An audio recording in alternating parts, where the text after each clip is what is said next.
First story. My husband cheated on me and abandoned me and our kids to be a father to his affair partner's kids. Now, having a meltdown, my boys refused to call him dad or interact with him. Then he went to my evil ex-mill, who took my side and gave him a reality check after knowing the truth. Now he got punched by his stepson. I'm 33 and have 2 kids, 12 and 8. I divorced their dad when I discovered he was cheating on me with a mom from our younger son's school group. Despite that betrayal, I agreed to shared custody because I wanted my kids to grow up with their father in their lives. However, since the divorce, he's only been around when he's picking them up for visits. He often goes out with his stepchildren but rarely includes our kids, claiming those outings are spur of the moment and can't always include them. Eventually I stopped pushing. But I've always thought it was unfair that he keeps his distance from our children's lives. Recently I decided to upgrade my older son's computer, and he asked if we could give his old one to his cousin, my brother's son. My brother has been a huge support for my kids. He's always available to take them to their school events when I can't, and often takes them out to the park or for trips when I'm busy. My ex, on the other hand, is rarely available for them. Anytime I ask him to help with an activity, he has an excuse: he's out of town or swamped with work.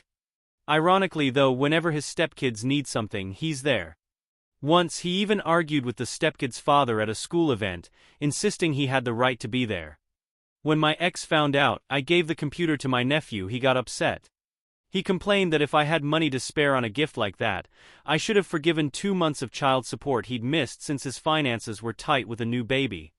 He added that if I could give away a computer, I should have gifted it to either his kids or his stepkids, who share just one computer among the 3 of them. I told him my finances were none of his business and that I owed nothing to his stepchildren.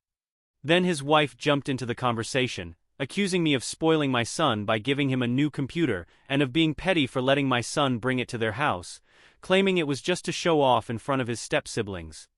I told her she had no right to speak to me that way or question my decisions. I added that I allow my kids to see their father so they can grow up with him in their lives, not so she can interfere with how I parent. My ex was offended. But I told him this whole situation could have been avoided if his wife hadn't inserted herself where she doesn't belong. After that, things seemed to calm down until last week. I went to pick up the kids and my ex was visibly upset. He explained that he'd tried reading a bedtime story to our youngest. At home he still likes to be read to before bed, usually by me, his brother or my brother, and when none of us are around he listens to audiobooks.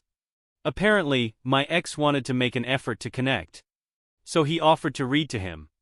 But our son turned him down, saying he didn't need him for that because he could do it himself. My ex stayed to listen, as he searched for a story for 8-year-olds without a dad on his tablet. And it hit him hard. The next day, my ex offered to take our older son to basketball practice. But he replied that he'd be going with his dad. He quickly corrected himself and said, "Uncle." That made my ex even angrier, and when I came to pick up the kids he confronted me about it. I told him that if our kids feel like they don't have a father, he has only himself to blame. He tried to shift the blame onto me, saying I was the one pushing him away from his role. I told him it's up to him to show up for his kids, not something I can do for him. I reminded him he was the one who broke our family. And he's chosen to be more involved with his stepkids than with his own children. I told him not to kid himself, the kids are growing up. And they're starting to see the reality of who he is as a father. If he keeps this up, he can't expect much from them in the future. After that exchange, his mom called me. While she's always been polite to me, I felt the need to say that I would have appreciated this same concern from her when she supported her son's affair, knowing her grandchildren were losing their father in the process. She hung up. And we haven't spoken since. My brother advised me that I had every right to express how I feel. But he suggested that maybe this discussion shouldn't have happened in front of the kids. Later, my ex texted me saying that if I weren't so difficult, he'd spend more time with them. I told him his duty as a father doesn't depend on whether I'm easy or not. And he knows I've never prevented him from seeing the kids. The truth is, when he has to choose, he prefers outings with his stepkids over his own children. And that's something only he can change. Comments: Laps steel guitar. You can only do so much, OP. And don't let him off the hook for any child support. The fact that it's stretching his budget is a him problem, not a you problem. And I agree with your brother that that conversation should not have happened in front of the kids. But if I understand correctly, your ex chose the time and place, not giving you much choice in the matter. NTA. Amazing Greaser of 9089. I love how if she had extra money she should forgive child support. But him already knowing money was tight wasn't a reason to not have another kid. Ancient Wishbone 14621. My ex stayed to listen as he searched for a story for 8-year-olds without a tablet. Your kid is ruthless. Good for him. NTA. Judgment. NTA. Update 11 days later. These past days have been a bit unusual. First, I want to thank all of you. I didn't expect to receive so much advice. And I never thought this app would be so useful. It's not very popular in my country. Now, back to the topic. My ex sent me messages saying he wanted to resolve things, stop arguing and talk to me. I agreed. He came to my house and we didn't beat around the bush. We went straight to the point. He asked me if I really thought he was a bad father. I replied that, looking back now, I never would have chosen him to be the father of my children. He said it wasn't easy for him. And I answered that it wasn't easy for me, either because I take on both his role and mine. He told me he couldn't leave his stepchildren without a father, because he had already broken their family. And I replied that he had left his own children without a father. He started crying and told me it was my fault, saying that when the infidelity happened I refused to forgive him or go to couples therapy. I kept telling him things. I'll admit they weren't kind, but none of them were lies. He asked me if, given his current state, I didn't feel sorry for him and I said no. He told me he didn't think I could be so cruel. And I replied that when I changed jobs, pulled my kids out of school 2 months before the end of the term, moved houses, and watched him disappoint our kids over and over again, any empathy I might have felt turned into apathy. He left after that. His mother called me and said she knew what I had told her son, that he hadn't stopped crying, and that she didn't understand how I could carry so much hatred to hurt her son like that. She said I should just get over it. I answered, with all due respect, what I said wasn't out of hatred but out of truth. If your son is crying, it's because he's finally facing the consequences of his actions. Maybe instead of worrying about how he feels now, you should have taught him to take responsibility and treat people with respect. She said, I didn't know what it was like to feel a mother's love and see a child suffer. And I replied that I did understand because I have 2 children who cry over a living father. 2 children who see their dad being a father to other kids when he doesn't have time to be their father. She said he was sorry, and I told her not to put words in his mouth and to stop calling me about anything related to her son. I hung up. I wanted to cry so badly, but I'm a damned mother and I don't have time for that.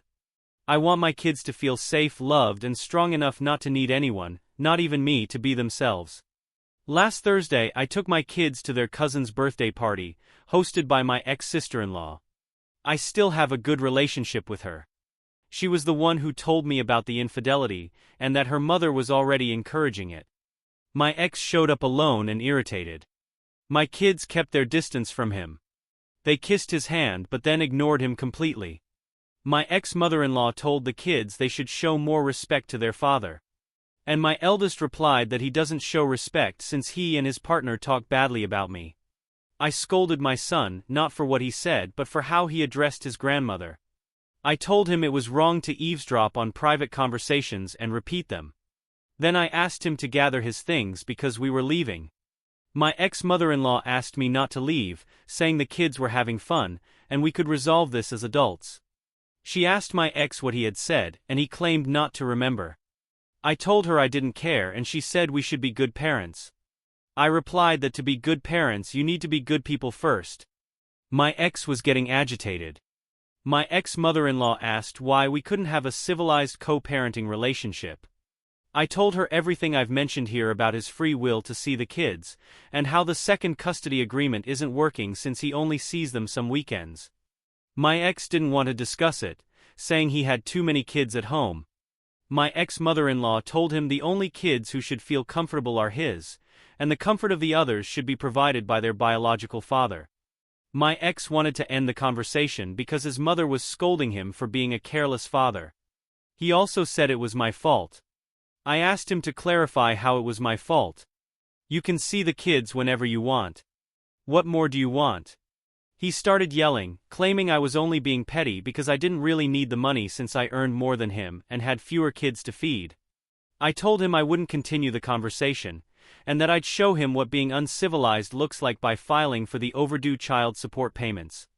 His mother asked what I meant by overdue payments. I explained that he was 3 months behind. She was furious, slapped him, and demanded to know what he had done with money for his children. He answered, I couldn't let JR miss out on attending the same school as my son. I didn't want him to feel inferior. My ex-mother-in-law said she couldn't believe it, and they started arguing. I left. Yet for context, my youngest son attends a private school, and my ex pays for his stepson to attend the same school. Yesterday my ex-mother-in-law came over and said she would pay the overdue fees. She brought the money in cash. I knew my ex would be furious. Here's some context. My ex-mother-in-law doesn't work, doesn't own anything herself, and lives with my ex-sister-in-law. However, she does have significant savings from her inheritance. If she pays the tuition, my ex knows there won't be much left for him when she passes, even though she's still healthy. He's been asking her for years to invest some of that money in his business ideas, but she's always refused. My ex's retaliation was not picking up the kids this weekend. Yesterday my ex's sister-in-law called me. She doesn't know all the details yet, but apparently my ex's 15-year-old stepson punched him in the mouth.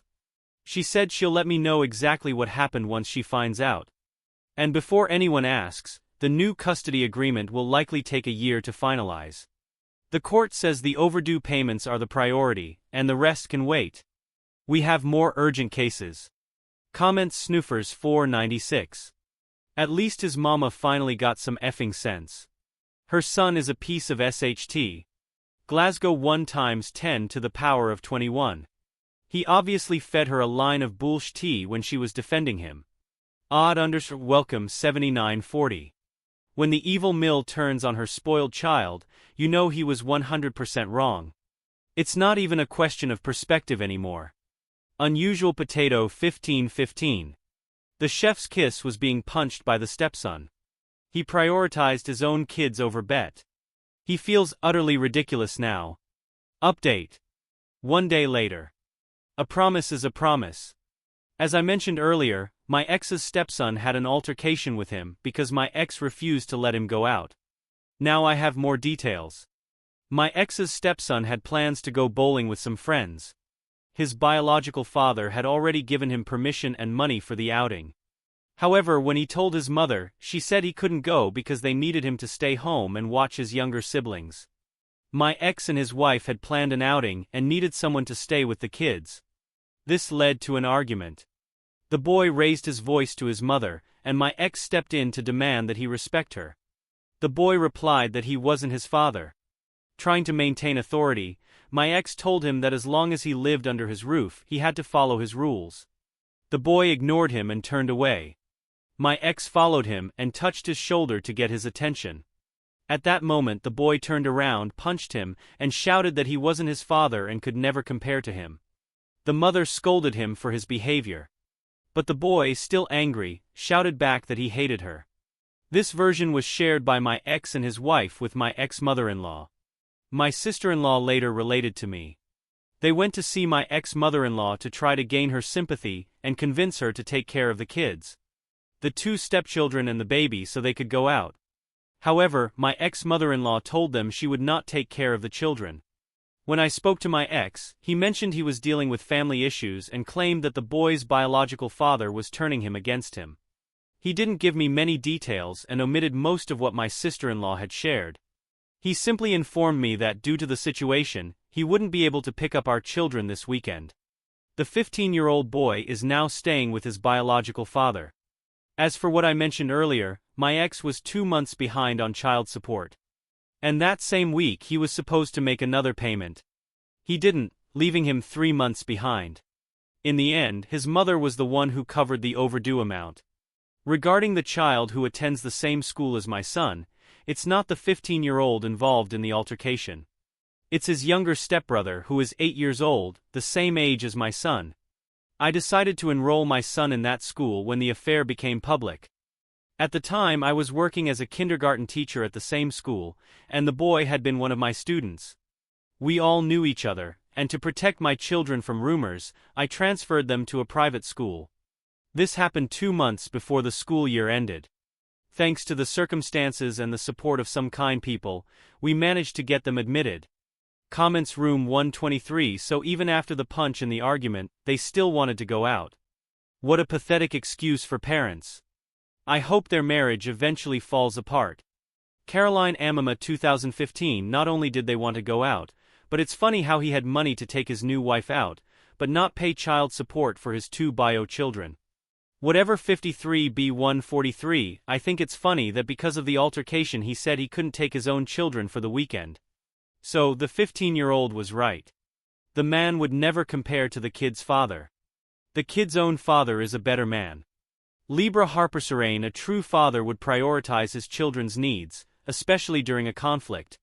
Instead, he uses the situation to avoid his responsibilities. Second story. My wife 25F is cheating on me 27M without cheating on me. Let me explain. Sorry this is long, but there is a lot of information. My wife and I have been each other's closest and often only friend for the longest time. Both of us are very shy and have a hard time making friends. Recently she made a friend at her job who is a guy. She's had guy work friends before and it never really bothered me. But this one is different. First, she started texting him a lot out of nowhere, and I didn't know about it until I discovered she went over our texting limit, which she never ever got close to before. She hid it from me for fear of me getting jealous. She is adamant about him just being a friend and one that she needs. She goes to lunch with him and goes to get coffee. Once a week or so they talk on the phone for a couple of hours. They've also been sending pictures of themselves to each other, not racy ones or anything. Just normal stuff. They often text each other all day long, literally, even to the point that they have to say goodnight to each other. Now, for the most part she has been open about it all. Every now and then, I'll discover something she didn't tell me or catch her in a small lie that she said she was doing to protect my feelings. But, still for the most part she isn't hiding it. I'm fairly positive they aren't spending more time together than I think, because there isn't any missing time in her schedule that I've seen. No time unexplained. But I still feel like she is having an emotional affair. I've told her in no uncertain terms that this makes me uncomfortable, that I really don't like her having this level of friendship with another man. But I also know that it's wrong for me to tell her she can't have this friendship. The problem is he is also married and their marriage is going through tough times. And his wife has told him not to text my wife anymore. So they've started texting through hanging with friends. So she won't know. Which I think is disrespectful and wrong. People at her work have been speculating that they are having an affair, to the point it's spread to the whole store. I've asked my wife in one of the many fights discussions we've had about this, if she would tell her mom what she was doing. She said no. I asked if she thought what she was doing against my wishes and his wife's wishes was okay. She said no. But this is not enough to get her to stop. I'm not even asking her to drop him as a friend. Just to treat him like a normal friend from work. No platonic dates or long chats or all-day text marathons.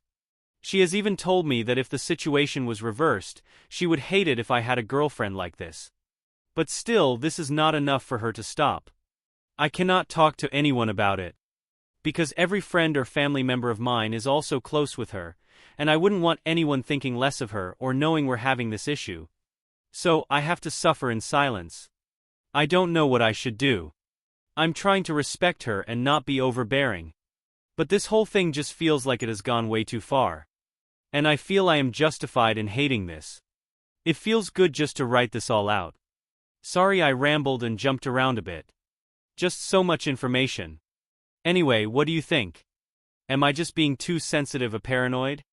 Or am I right in being upset?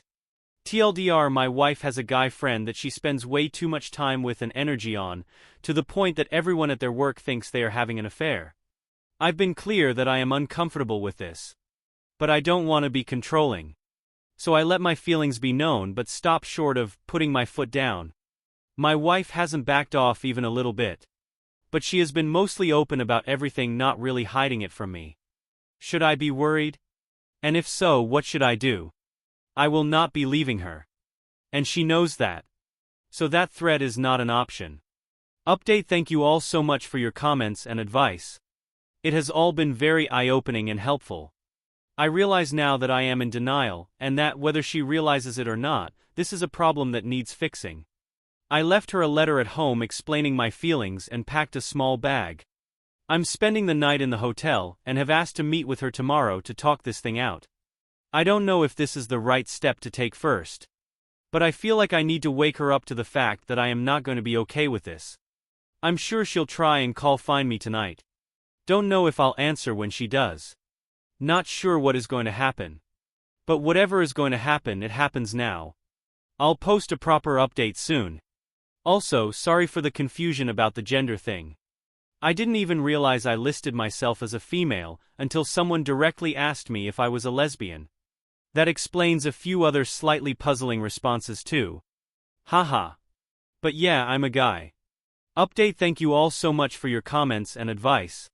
It has all been very eye-opening and helpful. I came to realize I was in denial. And that, whether my wife realized it or not, this was a problem that needed fixing. As I posted already yesterday, I left her a letter at home explaining my feelings and packed a small bag. I went to spend the night in the hotel and asked to meet with her tonight to talk this thing out. In the letter, I posted about a dozen of the comments from your folks. Just so she could see what other people think of our situation, I also included what I posted. So she would know I didn't exaggerate. Don't worry. I didn't include your handles, so she won't be coming after you. When she got home and read the note, she called me. I didn't answer. But in her voicemail, in which she was bawling, which is very uncharacteristic of her, she begged me to come home and talk. She said in the message that yesterday she was at lunch with the other guy. And they both had already decided to end the friendship because they both realized they were developing feelings for each other. After a while, I decided to go home and talk with her. We had quite a long conversation. She told me that the other day he admitted to having feelings for her, but promised not to push. She told me that the day before yesterday, she realized she was developing feelings for him too. And it scared her. She said she really thought they were just friends. That she was refusing to believe it was becoming anything more. And then it just happened. She told me that they didn't do anything physical yet. That it hadn't gotten that far. Which is why they decided to end the friendship. Because neither wanted to cross a line they can't uncross. I'm choosing to believe her. And then she told me that even though she was already backing out of the friendship with him, the letter I left really opened her eyes to what she was doing to me and to us.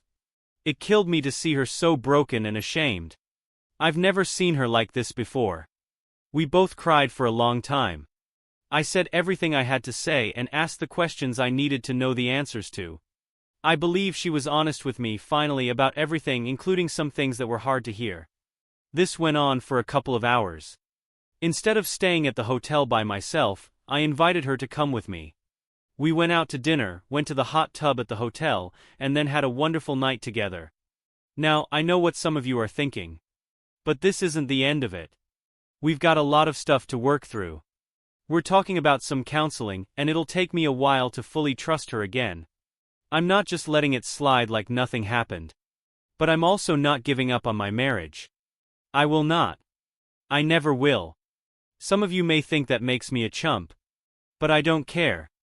This is the woman I pledged to spend the rest of my life with. And as long as I have a say in the matter, I don't intend on breaking that promise. For better or for worse, right? Today, I also sent a text message to the other guy, telling him that my wife told me what was going on, and that I wanted to make it clear that if I ever see even just a single non-work related text from him on her phone again, that we will be having a different discussion and in person. My wife and I have a long road ahead of us. But I'm positive we are both committed to getting things fixed between us and moving forward. I really wanted to thank all of you, at least those of you who offered real advice for yesterday. I needed to be woken up. And I think it happened just in the nick of time. I feel like this dark cloud is finally starting to break up. TLDR, I left my wife a letter expressing all my feelings and fears and left for the night. She called and begged me to come home. We talked for several painful hours, as she explained that, while nothing physical happened between her and her male friend, they both admitted that they were developing feelings for each other, and decided it would be best to part ways. My wife and I are going to work on our relationship and move on from this. It's going to take some time for me to trust her again. But I'm not giving her up without a fight. Thank you, Reddit, for giving me the courage to stand up for myself. It may have just saved our marriage. Second update. Hello again, everyone. Thank you all, most of you, anyway, for your wonderful messages of encouragement. My wife and I have been having a lot of deep emotional discussions over these last couple of days. Having been with her for 12 years, I can honestly say that I've noticed a big change in her during these past couple of months. But these past few days, she's finally back to her old self again. I can tell that she's sincere. Found out that the other guy and his wife are moving away soon, which makes me happy. My wife has felt so terrible. She is committing to being transparent, allowing me to be as nosy as I need to be, and to check up on her as much as I need to until I feel comfortable again. We are going to be starting up some counseling with our pastor soon, which I think is going to be a great help. It still hurts that it even got as far as it did. I've been cycling through anger, hurting, disappointment, and hope. I'm sure it will take a long while before those bad feelings go away. But we're going to be okay. I'm sure of it. Thank you for watching the video. If you are interested in listening to these kinds of stories, we've got more in store for you. Simply subscribe to our channel, hit the like button, and share it with your friends.